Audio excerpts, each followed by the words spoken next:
Hi, my name is Shelomo Solson, founder of Purpose Creates Impact, host of the Teenage Impact podcast, where you will find inspiration to get over your struggles as a teenage kid. I was bullied, had anxiety, depression, had friends pass away, and battled confidence issues for a majority of my life.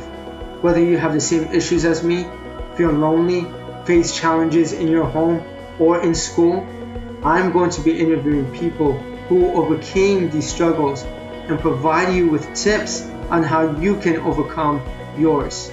By the end of this episode, I want you to rate and comment on what you think of the podcast.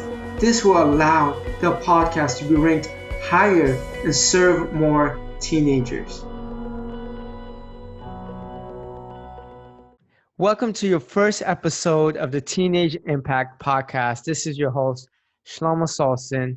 And the reason why I have created this podcast and the reason why I want to have this podcast, because there's a lot of teens out there that are struggling, that want to commit suicide, that are depressed, that have anxiety, that have no guidance, that have troubles at home, and they have no one to relate to that can get them out of this rut, which is why I have created the Teenage Impact Podcast, because I want to inspire teenagers from all around the world to get them out of that situation and relate to other people who have gone through the same thing.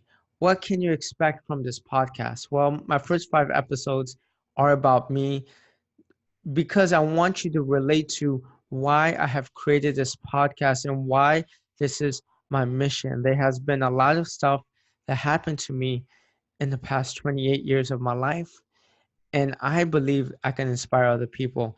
After these 5 episodes, what you can expect is me interviewing different people who have been bullied, different people who have had tough lives at home, different people who wanted to commit suicide, who have came from other countries and didn't know English. If you're a teen out there, this is the podcast you need to listen to, because this is the podcast that can inspire you. This episode, I'm going to focus on bullying. Bullying has been a big part of my life. Huge part. I've been bullied pretty much the majority of my life, anywhere from 8 years old up until maybe 20, 21. And bullying is something I value, something I wish I could have prevented if I saw it happening to other people. Bullying is something that happened to me and has shaped me for who I am and why I'm doing certain things. I'm I'm actually on the stopbullying.gov website, and I'm going to define what bullying is. Bullying is not necessarily beating someone else up. Bullying could be verbal abuse. Bullying could be name calling. Bullying could be spreading rumors about that person. Bullying could be cyberbullying, when you're saying bad things about someone online. These are all different types of bullying. Some people have the misconception that bullying is only beating someone up. No, bullying could be name calling. And when that name calling happens, even though you're joking around, that other person can still be getting hurt inside, and they could be more self-conscious of who they are because of what you've been consistently been telling that other kid. What can what are some effects of bullying? Bullying can really make someone self-conscious, like I mentioned. Bullying, if a person and kid is consistently bullied for a long time, they can have suicidal thoughts. They can feel worthless. It can cause depression. It can cause anxiety. It can cause all these different mental health problems because of bullying. And bullying is a very severe act. It can affect someone's life for the rest of their life if they don't get out of that mental situation later on. I'm going to tell you a little bit story on how I was bullied as a kid. I've had several instances. Many people who know me now see me as this social butterfly, confident individual who wants to build businesses, who wants to make an impact on people. I wasn't always like that. Yes, I've always been hardworking. I've always been ambitious. One thing, if you knew me in elementary, middle school, I had these glasses. I was a typical, I guess, quote unquote, I don't like to use this, but quote unquote nerd. I had these short shorts on, high socks, glasses. My mom picked out my clothes, didn't have any sense of fashion, didn't talk to any girls, very shy, went to speech and ESOL class, got picked on for the way I spoke. And here are 3 or 4 instances of how I was bullied as a kid. First one, what my experience was with my neighborhood kids. I lived in a small neighborhood called Plantation, and I lived in a subdivision called Chadbourne. And I started having friends early on. One of my good friends started when I was 4 or 5 years old. More people started coming in 3rd grade, and we started playing football with them. I wasn't very good at sports compared to the other kids. I wasn't like all the other boys. All the other boys like to play sports. All the other boys like to play around. They like to be rough. They like to do all these different types of things. And me, on the other hand, I was this softy. I didn't like to be housed up. I didn't like when people called me these names. Not that I didn't like sports. I wasn't good at them, and I didn't like playing it because when I didn't do very well, people would get mad at me because I was causing my team to lose. And how this happened was when we were playing sports, I was always the last one to be picked. It kind of hurt because I knew that other people knew I wasn't very good. I wasn't fast. In football, I wasn't fast. I couldn't catch the ball. I couldn't throw the ball. In basketball, I couldn't get the basketball in the hoop many of times. I couldn't dribble. I couldn't pass. And all the other kids would get frustrated because they never passed me the ball because they knew that I would drop it. I got picked on a lot for my athletic abilities, while I was seeing a lot of my friends being fast and juking everyone else out in football. I was always getting, I guess we didn't play tackle back then, but I got tagged. So I got picked on for that in my neighborhood. And they saw in my neighborhood that even though everyone else was joking around, they joked around me a lot more because I didn't have anything else to say. I didn't fight back because sometimes when I would say jokes back, they weren't very good, or they made me believe they weren't very good. They not only laughed at the fact that I couldn't tell jokes, but they kept on picking on me because they saw I was such an easy target. And it got to the point where in 8th grade, I stopped hanging out with them. I keep in touch with them now. I'm good friends with them now. Kids are kids, which is a bad thing. I keep in touch with them now, but back then I drifted myself away from them because from 6th to 8th grade, we rode a neighborhood bus where that neighborhood bus took us to a bus stop where there was 70 other buses, and we transferred to our middle school bus. From 6th to 8th grade, I got picked on while hanging out with them on the bus and outside the bus. So when it came down to 8th grade, towards the end of 8th grade, I decided that I didn't want to ride that bus anymore because I was always the easy target. I decided to go to a public school instead of a magnet school. I stopped hanging out with them. They kind of wonder where I went. I didn't tell them why. I didn't ever confront them on how I felt. So I drifted myself away from them just to keep my own sanity. That's my first experience with bullying, is my neighborhood crowd, which I'm good friends with them now. We share stories. I went on trip with one person to Chicago, but back then I didn't like them very much because of the bullying aspect. Second experience is my self-consciousness. I was self-conscious of how I spoke. English was not my first language. My mom is from India, my dad's from Pakistan, family from Israel, and Marathi was my first language. It's just a type of Indian language. I had, I guess you can say, accent kind of.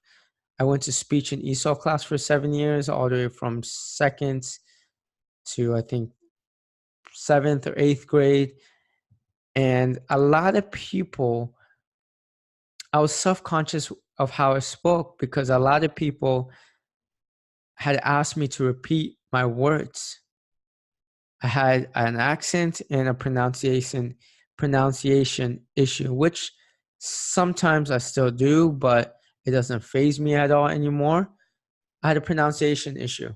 I couldn't pronounce my words. I had an accent, and I wasn't very good at reading, and people saw that. I saw people speaking fluent English and not having grammatical errors. Me, on the other hand, that was not the case. And when people saw that, people would mimic me, especially in middle school and high school. Elementary school, not that much, but middle and high school especially. When I would say certain sentences, they would try to mimic my accent on how it is. And when people would bully me, I remember in high school when people would bully me, they would say jokes like, "Oh, I'm giving an example, saying, "Oh, Shlomo, you you're gay," and they would say stuff like that. And my defense was, "Oh, no, I'm not." And people would mimic how I'd say that. "Oh, is that all you can say?" "No, I'm not." And they would say it like in this, I guess, my accent on how I would say things, and it would kind of it would get under my skin because it happened for so long. It even happened in college where I thought there was something wrong with the way I spoke. And there were a lot of times where I didn't want to give presentations because when I gave presentations, I know the first 10 or 15 seconds of me giving the presentation, people would just start laughing at me of how I spoke. You can't really tell now. Maybe you can a little bit, but now if people make fun of me on how I speak, it doesn't faze me because, like I said, confident in my own skin, comfortable with how I speak, and I'm proud of how I am. The second experience, first experience was I was bullied in my neighborhood, out of my neighborhood, not being athletic, not saying funny jokes. Second experience was my self-consciousness of how I speak, and I'm going to dedicate actually an episode on just that. My third experience with bullying is in 7th, 8th grade. I would ride the bus in middle school, and these 2 or 3 kids will always push me around. They'll always push me around like I was their they'll push and punch me, not in the face, but in the arm, like I was their punching bag. And I would come home with these bruises all the time, and it would suck. It would suck that I would come home with these bruises because I would go home crying to my parents, crying to my family, and they would tell me, "Why don't you ever defend yourself back?" And the reason why I didn't defend myself back because I was afraid these kids, I was a small kid. I think I was 80 pounds, 70 pounds in 7th grade, shorter than everyone else. And I was afraid that if I defended myself back, that they would actually beat me up. They would roughhouse me even more. I didn't want my parents telling my teachers and adults because I didn't want to be known as this quote unquote snitch. I didn't want to snitch on the other kids. I didn't want to be known as this tattletale. So I kept my mouth shut and I let them push me around, just wishing and hoping for the weekends to come by and the summers to come by so I can just get a break from them, which is pretty sad. I never defended myself. I was always crying, always having these bruises on my arm, and I didn't do anything about it. I didn't tell them to stop. I didn't talk to them that I didn't like it. Maybe they wouldn't have done anything. And not only they will actually punch me in the arm and push me and say, "Defend yourself." They would say stuff like that, and I didn't do anything. That's my third experience with bullying. My fourth experience is my religion and ethnicity jokes. Like I said, my background is Indian Pakistani, and I'm Jewish. I got two ends of the stick. I got the Indian jokes and I got the Jewish jokes. My Indian jokes, for those who don't know, 9/11 happened and a lot of brown people got targeted because of their skin color. And during 9/11, I was 10 years old, and I didn't get picked on in fifth grade for my religion. I think it started happening in middle school. People would call me terrorist. People would say, make fun of my accent, like an Indian accent. I didn't even have an Indian accent, and they would make fun of the way I spoke by having this thick Indian accent, like in Simpsons. And some of the Jewish jokes they would say is, let's see, oh, your people killed Jesus. They would say stuff like that. They would say, oh, all the Jews should have died in the Holocaust. People who are 12, 13, 14, 15 years old are telling me these kind of things. And sometimes I did wish that I didn't want to affiliate myself with my religion for that reason, because of people saying these harsh jokes about my religion. And I kind of got distance of my roots because of that. Why should I associate myself with my religion and ethnicity if people are saying these bad things? I really thought there was something wrong with my religion because of what people said. I remember in high school, there's this kid who actually, he was a friend of mine who actually dressed like Hitler and sat in front of me. Like, that's this kind of stuff that people did in high school, middle school. People are kids. People grow up. Some people still maintain their still are bullies, and some people grow out of it, and some people don't even realize that they're bullying the other person. A lot of bullies are actually get bullied by other people. A lot of bullies are bullies because of their troubles at home. A lot of bullies are bullies because they're insecure about themselves, and targeting other people would make them feel good about themselves. I'm going to tell you an experience I had with bullying another kid. Yes, I was bullied, and I bullied a little bit in elementary school to other kids. In fifth grade, I remember there was this kid. I'm not going to say his name. Me and three or four other of my friends during lunch, this guy was an easier target than me. And just because this guy was an easier target than me, I would let this kid get bullied, and I would chime in too because it made me feel better. During lunch, I remember we were all still hungry after our free lunch, and we kind of bullied this kid into giving us $1. And some of us said, if you don't give us $1, that we're not going to be your friend. And that was such a harsh thing to say. He gave us all $1. Then he told on his parents. His parent complained to a teacher. Teacher sent us to a guidance counselor.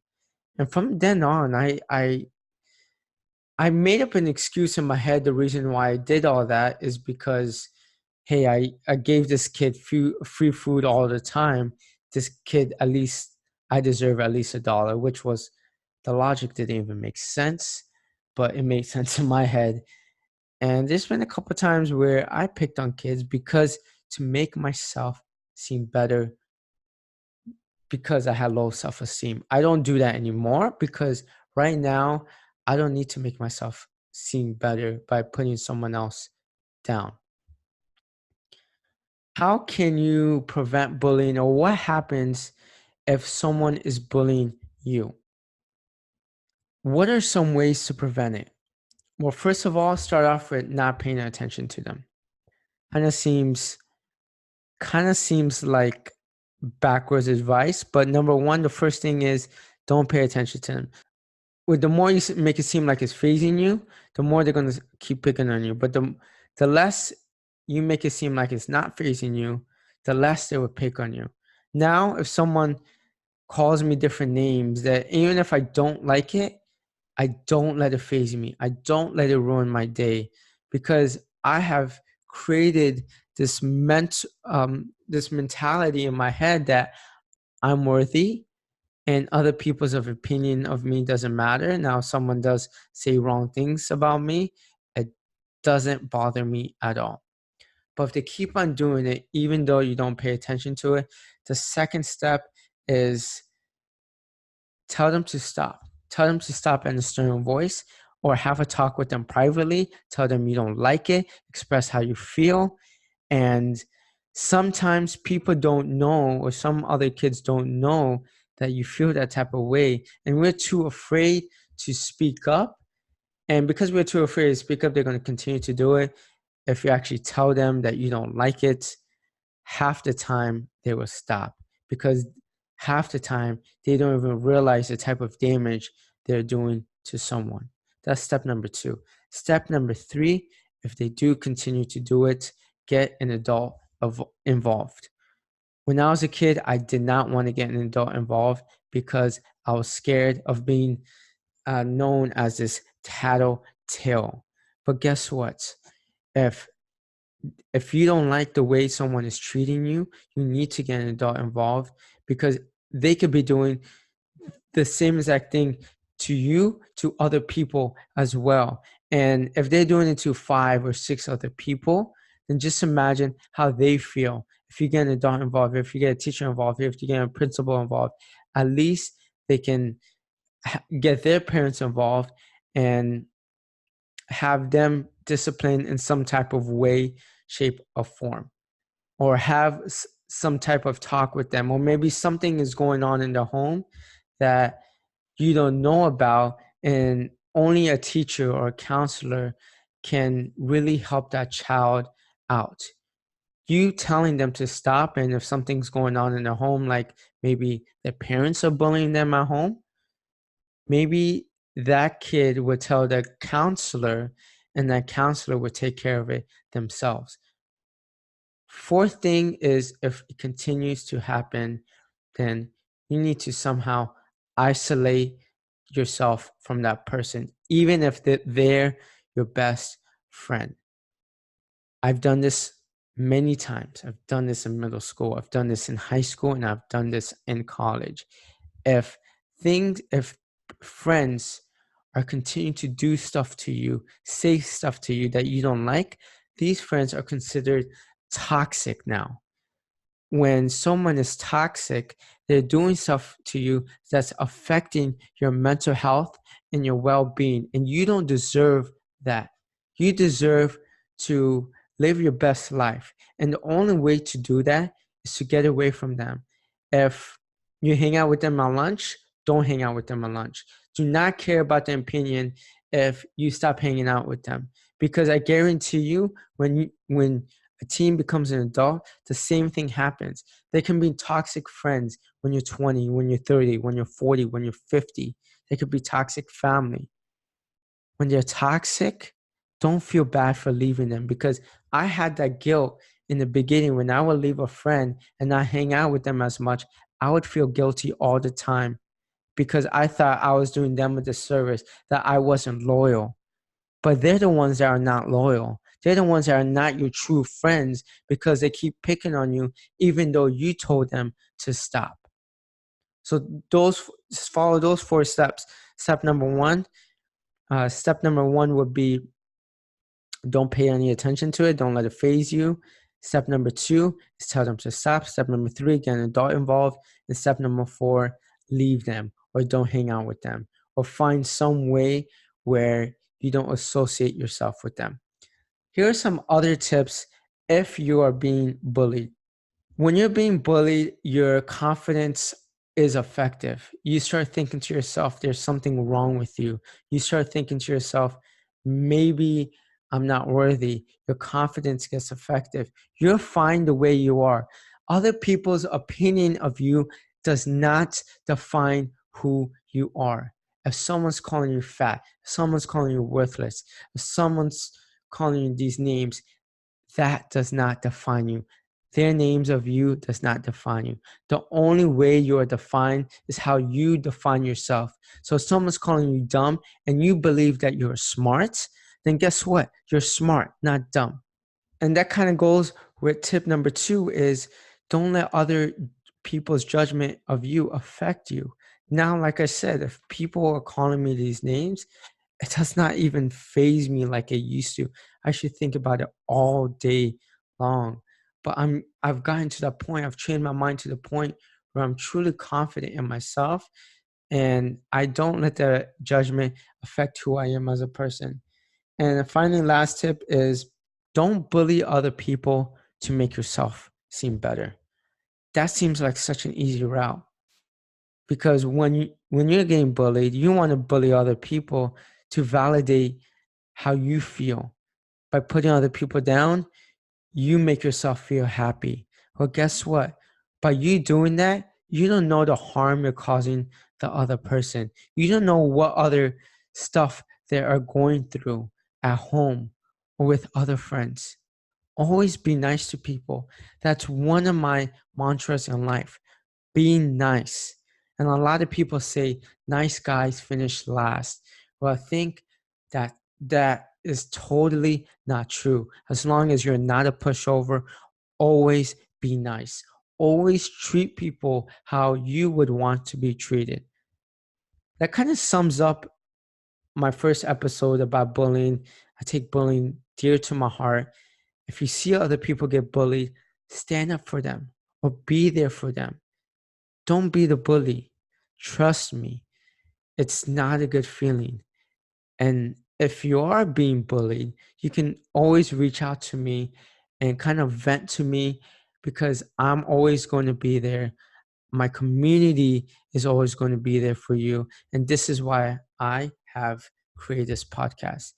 If you like this episode, please rate my podcast and subscribe to my podcast, because I'm going to be releasing a lot more podcasts. I'm going to be having interviews of different types of situations that you could be going through. And if you're tuning in from my YouTube channel, go ahead, subscribe to Purpose Creates Impact, and give this video a thumbs up. Until next time, peace.